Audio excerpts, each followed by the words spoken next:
nakaraang Sabado. Ako'y nagpunta, alam nyo ba, sa favorite hangout ko, 7-Eleven, Quezon City. Yo, doon ako napadpad.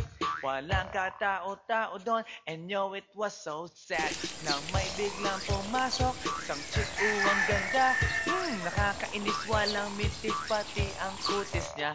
Mata niya ay kulay brown, mayroon siyang brace sa ngipin. Kamukha siya ni Rita Avila kung iisipin. Katawan niya'y 36, 24, 34. Sa panong paraan kaya ako makakascore? Magaling siyang pumorma, suot niya ay hanging shirt. Nang dumukot siya ng pera, umangat ang kanyang skirt. Kaya't ako'y biglang nagsabi, "Hey girl, I like your style." Siya'y kumagat, then kumindat at nagpakita ng smile. Tinanong niya ako, "Hey, aren't you Energy of Euphoria?" Sumagot siya, "Hi and do, my name is PDB Rosa, PDB Rosa, PDB Rosa."